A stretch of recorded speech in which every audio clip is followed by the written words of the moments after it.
Hello student, हम लोग आज क्या पढ़ने वाले हैं? इस क्लास में हम लोग पढ़ेंगे इंपॉर्टेंट क्वेश्चन। वो भी कौन सा पढ़ेंगे? ठीक है, इसका लॉन्ग क्वेश्चन थोड़ा पढ़ेंगे, ना लॉन्ग रहेगा शॉर्ट, लेकिन क्या पढ़ेंगे? इंपॉर्टेंट क्वेश्चन होगा इसमें हमारा, ठीक है, प्लस सोल्यूशन के साथ। ठीक है, क्वेश्चन और क्या होगा प्लस इसका सोल्यूशन, क्वेश्चन प्लस क्या होगा इसका सोल्यूशन। ठीक है, ऐसा नहीं कि सिर्फ क्वेश्चन में बताऊंगी, नहीं, इसका प्लस सोल्यूशन दोनों साथ साथ में करवाऊंगी। तो दोनों क्या करना, साथ साथ में कॉपी पेन निकालो, दोनों साथ साथ में लिखते चलना। बहुत इंपॉर्टेंट क्वेश्चन है, देखो यहाँ से क्वेश्चन जो इसमें बताऊंगी इस क्लास में। ठीक है, इस क्लास में जो भी मैं क्वेश्चन करवाऊंगी बहुत इंपॉर्टेंट होगा, और हिसाब से बता दे कि इससे क्या होता है, बहुत हमेशा मान लो कि इससे हमेशा ही क्वेश्चन आता रहता है, जितना भी मैं क्वेश्चन इसमें बताने वाली हूँ। ठीक है, तो देखते हैं हमारा पहला क्वेश्चन क्या है। फर्स्ट क्वेश्चन देखते हैं। क्वेश्चन दिख रहा है प्रॉपर? ठीक है, क्वेश्चन अब दिख रहा है अच्छे से। देखो क्वेश्चन हमारा क्या दिया है, बात करें तो न्यूक्लिक अम्ल के विभिन्न घटकों का क्या करना है, नाम लिखना है, उसका क्या वर्णन करना है। अगर बात करें न्यूक्लिक अम्ल हमारा क्या होता है, न्यूक्लिक एसिड की बात करें तो उसमें क्या होते हैं, इसकी बात करें तो ये जो होती है लंबी, ठीक है, न्यूक्लिक अम्ल बोलते हैं ये लंबी कड़ी होती है, किसकी? पॉलीन्यूक्लियोटाइड की। ध्यान देना, साथ साथ में इसका लिखते चलना। ठीक है, इसका आंसर भी क्या करना, साथ साथ में लिखते चलना। ठीक है, इसका आंसर भी करवाएंगे तो साथ साथ में लिखते चलना, लिखना। न्यूक्लियोटाइड जो अम्ल क्या होता है, इसमें लंबी कड़ी क्या, पॉलीन्यूक्लियोटाइड बहुलक का बना होता है। किसकी बना होता है? अगर न्यूक्लिक अम्ल की बात करें, किसकी बात करें? न्यूक्लिक अम्ल की बात करें। ठीक है, इसमें क्या होती है, लंबी कड़ी होती है, किसकी होती है? तो पॉलीन्यूक्लियोटाइड की।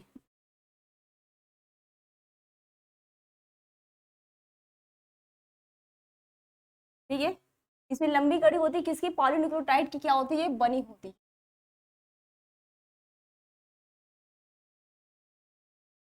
ठीक है, पॉलीन्यूक्लियोटाइड की क्या होती है, बनी होती है। प्रॉपर दिखाई दे रहा है कि नहीं? ठीक है, प्रॉपर यहाँ तक। तो इसमें क्या होता है, इसकी बात करें तो क्या होता है, इसमें बृहद अणु होता है, बहुत बड़ा अणु तक इसमें क्या क्या मिलकर बना होता है, ये ध्यान से सुनना। पहले की बात करें तो इसमें क्या होता है, शर्करा पाई जाती है। क्या होता है इसमें? शर्करा पाई जाती है। ठीक है, किसकी अणु होती है? पहला शर्करा की अणु होती है। दूसरे की बात करें तो फास्फेट अणु होता है। क्या होता है इसमें? फास्फेट अणु होता है। ठीक है, और तीसरे की बात करें तो इसमें नाइट्रोजन अणु होते हैं। क्या होते हैं इसका? नाइट्रोजन अणु होते हैं। देखो बहुत ज्यादा फास्ट नहीं है, बिल्कुल आराम से पढ़ आ रहा है। ठीक है, नाइट्रोजन बेस बोलते हैं जो नाइट्रोजन अणु जो होते हैं। ठीक है, या तो बोल सकते हैं नाइट्रोजन जो बेस होते हैं। बातें क्लियर है? अगर देखो न्यूक्लिक अम्ल की बात करें तो इसमें जो नाइट्रोजन जिसमें जो शर्करा अणु पाए जाते हैं, ठीक है, इसमें जो शर्करा की पाई जाती है, जो शर्करा अणु होते हैं, इसकी बता दें, इसमें 5 कार्बन की क्या होते हैं, इसमें पेंटोस शर्करा बनती है। क्या बनती है इसमें? 5 प्रकार के इसमें पेंटोस शर्करा बनती है। 5 प्रकार की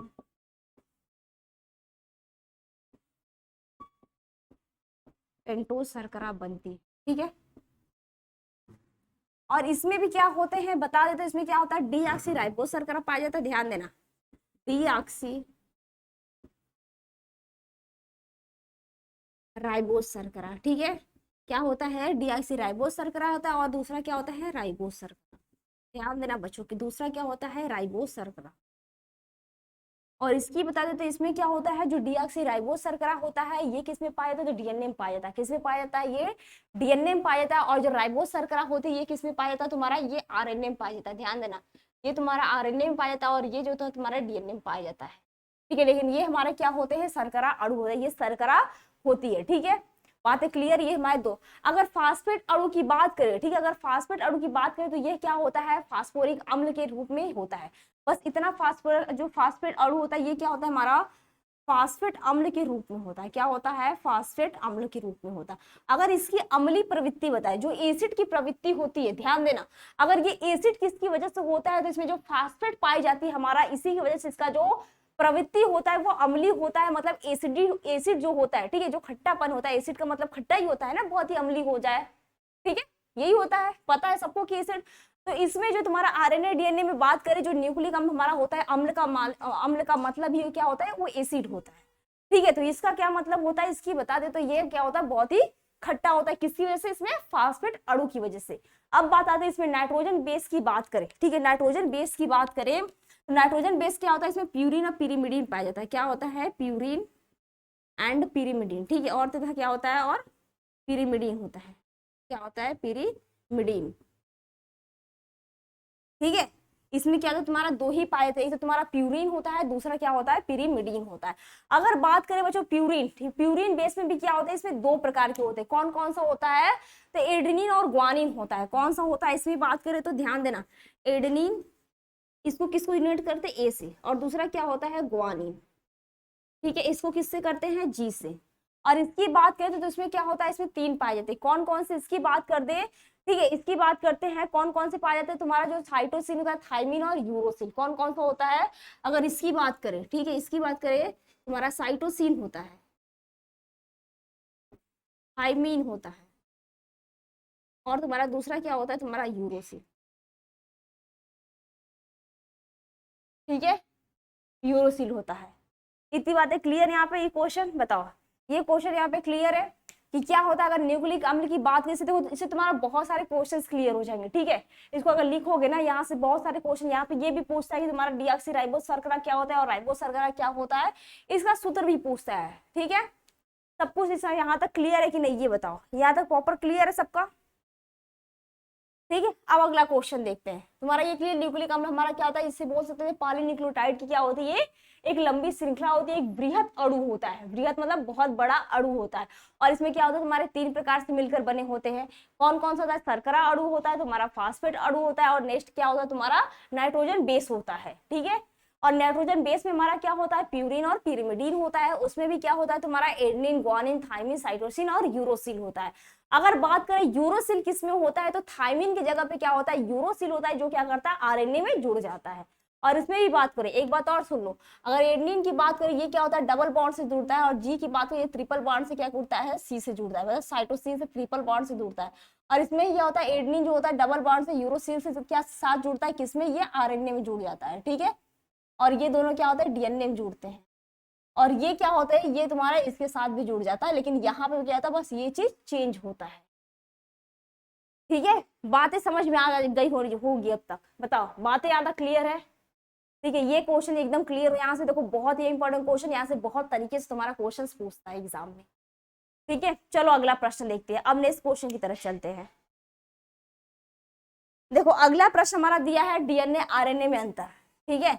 डीएनए आरएनए में अंतर, बहुत बच्चों को प्रॉब्लम होती है कि डीएनए में कैसे उसका मालूम, उसको डिफिनीशन पता होता है, ठीक है, ध्यान देना, उनको प्रॉपर उनका पूरा डिफिनीशन पता होता है, उनको ये पता होता है डीएनए का पूरा नाम क्या होता है, आरएनए का पूरा नाम क्या होता है, सब कुछ पता होगा, ठीक है। लेकिन फिर भी वो बोल दिया जाए कि उसका डिफिनीशन लिख दो, उसमें अंतर लिख दो, तो फिर बोलेंगे नहीं आ रहा है, ऐसे ही बोल देते हैं। लेकिन देखो आज बता देते हैं, आज हम क्लियर हो जाएगा, ठीक है। बहुत सब कुछ आते हुए भी सब क्या करते, छोड़ते, सोचते हैं कि कैसे इसमें अंतर लिखा जाए, ठीक है। बहुत सारे बच्चे होते बोलते रहते कि मैम इसका अंतर कैसे लिखे, ठीक है। लेकिन उसका मैं बार बार कहती हूँ कि उसका अगर डिफिनीशन पता है तो वैल्यू उठा के लिख दो, तो अंतर में सब कुछ सही रहेगा, ठीक है।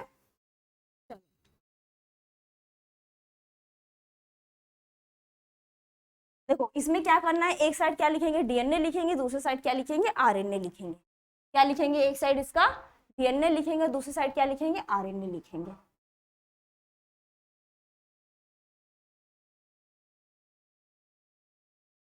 ठीक है। दिख रहा है प्रॉपर, एक साइड क्या लिखेंगे, आरएनए। अब इसमें क्या करना है, हमको अंतर लिखना, यही क्वेश्चन हमारा है। पहले की बात करें, पहला अंतर क्या करेंगे, इसका पूरा नाम लिख देंगे, ठीक है। पहले अंतर क्या करेंगे, इसका पूरा नाम लिख देंगे, डीऑक्सी राइबोन्यूक्लिक अम्ल,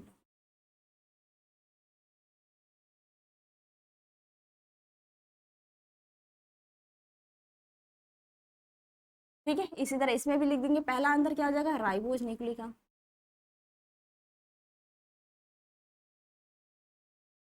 ठीक है, राइबोन्यूक्लिक अम्ल।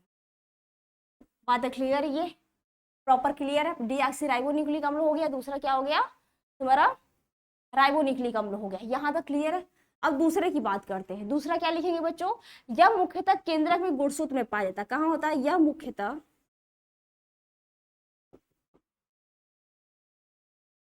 केंद्रक में गुणसूत्र में पाया जाता है, ठीक है। कहाँ पाया जाता है, ये गुणसूत्र में पाया जाता है। इतनी बातें क्लियर यहाँ तक, ठीक है। अगर आरएनए की बात करें, कोशिका द्रव्य तथा केंद्रक दोनों में पाया जाता है, ध्यान देना। इसकी बात करें तो यह कोशिका द्रव्य व केंद्रक दोनों में, ठीक है, कहाँ होता है, ये दोनों में पाया जाता है।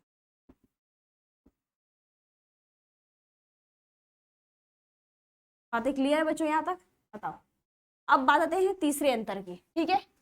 तीसरे अंतर की बात करें तो यह क्या होता है, इसकी जो आकार होता है दोहरी कुंडली का होता है। क्या लिखेंगे, इसका जो आकार होता है, ठीक है, डीएनए का, इसका आकार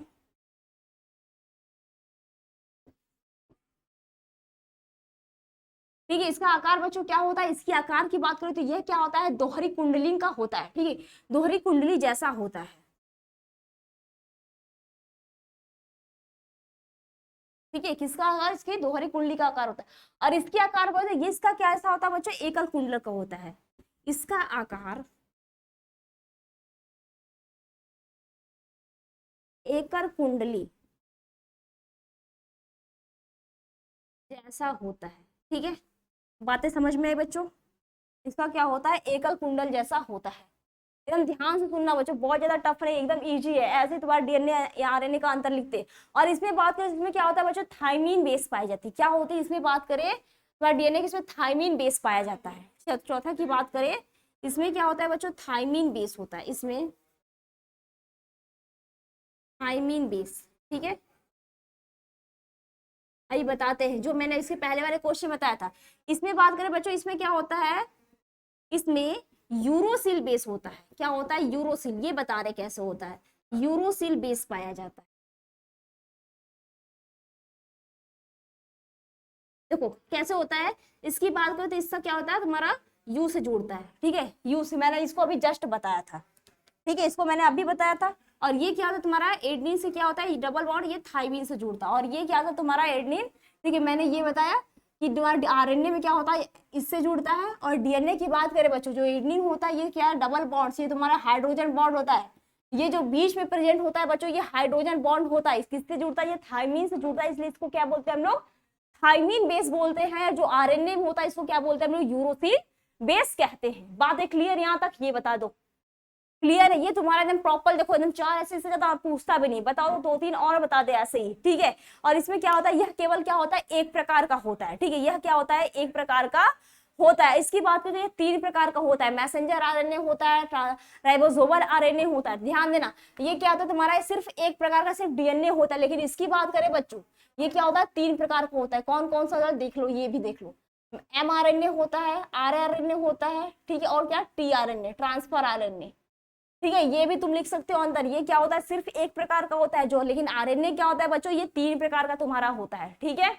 बातें क्लियर है? और लेकिन इससे भी डिटेल और अच्छे तरीके से बच्चों पढ़ना चाहते हो सारे क्वेश्चन प्लस नोट्स के साथ, ठीक है, तो तुम लोग ऐप पे जुड़ सकते हो, वहां पे सब कुछ पूरे डिटेल में सब कुछ प्लस नोट्स सब कुछ अवेलेबल है, ठीक है। तो यहाँ पे कॉल भी कर सकते हो, नंबर तुम्हारा दिया गया है, ठीक है। चलो चलते हैं अपने नेक्स्ट क्वेश्चन की तरफ, ठीक है, अगला प्रश्न की तरफ देखते हैं, नेक्स्ट क्वेश्चन हमारा क्या है,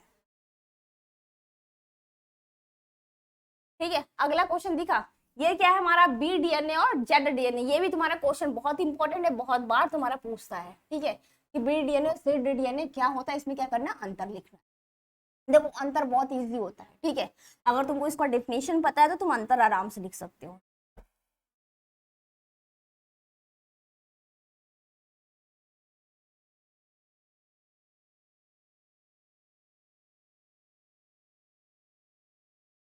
ठीक है,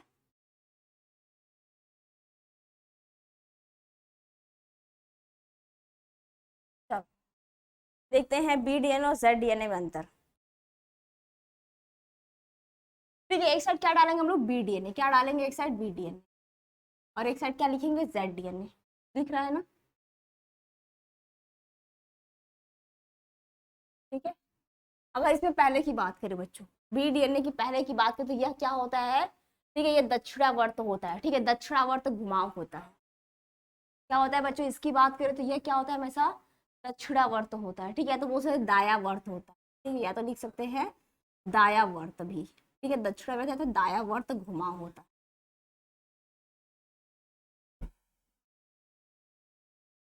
ठीक है।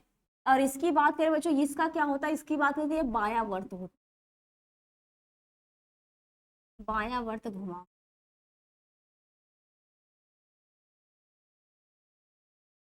तो ये क्या होता है, बायावर्त घुमाव होता है। नेक्स्ट पॉइंट की बात करें तो इसमें क्या होता है, प्रत्येक घुमाव में 10 आधार जोड़ा होता है। दूसरी बात करें तो प्रत्येक जो घुमाव होता है, ठीक है, प्रत्येक घुमाव में बच्चों क्या होता है, इसकी बात करते हैं, प्रत्येक घुमाव में क्या होता है, 10 आधार बेस होता है।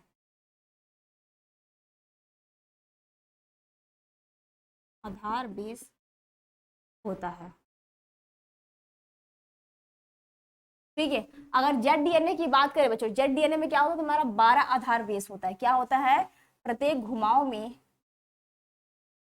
घुमाव का मतलब मान लो ये तुम्हारा घुमाव है, ठीक है, ये तुम्हारा घुमाव है, तो इसमें जो इतने बेस पाए जाते हैं, ठीक है, ये जितने इसमें जितने बेस पाए जाते हैं जेड डीएनए बी डीएनए में, तो जेड में क्या होता है, तुम्हारा 12 होता है, ठीक है, और इसमें क्या होता है, तुम्हारा 10 आधार बेस होता है।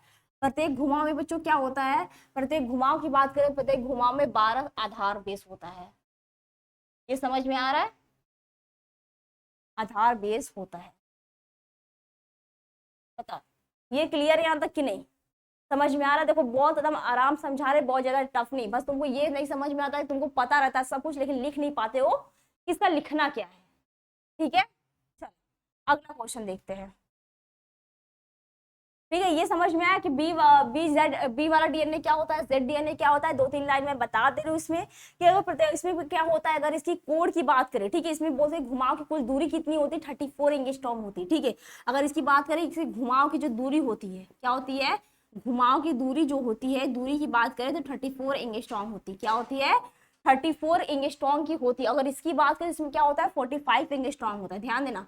इसकी बात करें बच्चों तो इसमें 45 एंगस्ट्रॉम की एक घुमाव की दूरी होती है। कितनी होती है, एक घुमाव की दूरी की बात करें, इसमें कितना होता है, 45 डिग्री सेंटीग्रेड होता है। किसमें, तुम्हारा जेड डीएनए में। अगर बी डीएनए की बात करें तो इसमें कितना होता है, तुम्हारा 34 एंगस्ट्रॉम की दूरी होता है। अगर इस ट्विस्ट कोड की बात करें बच्चों, इसमें एक पूरी ट्विस्ट जो तुम्हारा ये ट्विस्ट बन रहा है, इसकी कोड की बात करें तो इसमें कितना होता है, 30 डिग्री का होता है। कितना होता है बच्चों, इसमें 30 डिग्री का होता है। अगर इसकी बात करें, ठीक है, इसकी बात करें तो इसमें कितना होता है, तुम्हारा 36 डिग्री का होता है, ठीक है। एक ट्विस्ट, मान लो ये तुम्हारा जो घूम रहा है ना, ये तुम्हारा ऐसे आके घूमता है ना, ये जो ट्विस्ट बनता है ना, इसकी जो घुमाव की होती है उसकी बात कर रहा है कि इसमें कितना होता है, तुम्हारा 36 होता है, इसमें कितना होता है, तुम्हारा 30 डिग्री होता है।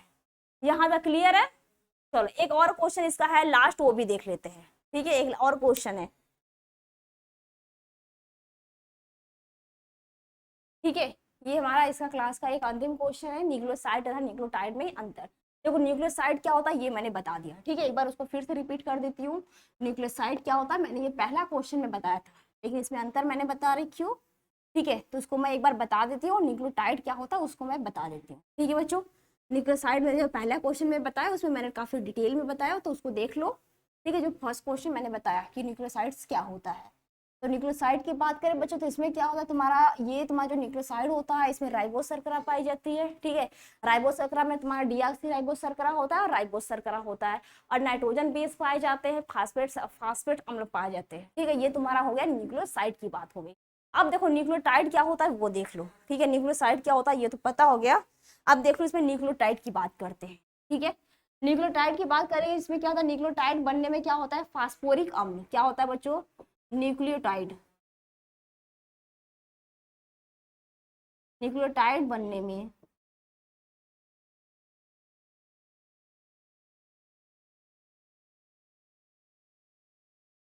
ठीक है, क्या बोल रहा है कि न्यूक्लियोटाइड बनने में क्या होता है, फास्फोरिक अम्ल एवं क्या होता है, न्यूक्लियोसाइड का संघनन होता है, एवं न्यूक्लियोसाइड का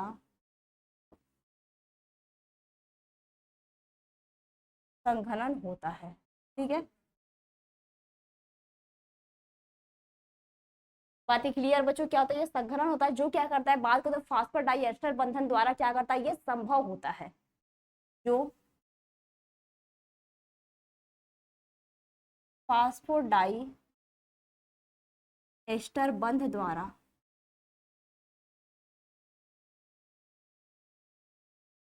संभव होता है, ठीक है। कैसे संभव होता है, तो फास्फोडाइएस्टर जो बॉन्ड होता है उसके द्वारा ये क्या होता है, संभव होता है। कौन सा, ये न्यूक्लियोटाइड की बात कर रहे हैं बच्चों, अगर न्यूक्लियोसाइड की बात करें तो न्यूक्लियोसाइड में क्या होता है, तुम्हारा पेंटोज शर्करा होता है। पेंटोज शर्करा में मैंने बता रखा है कि इसमें क्या होता है, तुम्हारा राइबोज शर्करा होता है, डीऑक्सीराइबोज शर्करा, ये हो गया। नाइट्रोजन बेस में क्या होता है, प्यूरिन और पिरिमिडीन होता है। उसमें तुम्हारा क्या होता है, adenine, guanine, thymine, cytosine, uracil, ये तुम्हारे प्रेजेंट होते हैं। और एक तुम्हारा क्या था, फास्फेट अम्ल था, जो क्या करता है, उसको अम्लीय प्रवृत्ति प्रदान करता है। ये तुम्हारा हो गया न्यूक्लियोसाइड।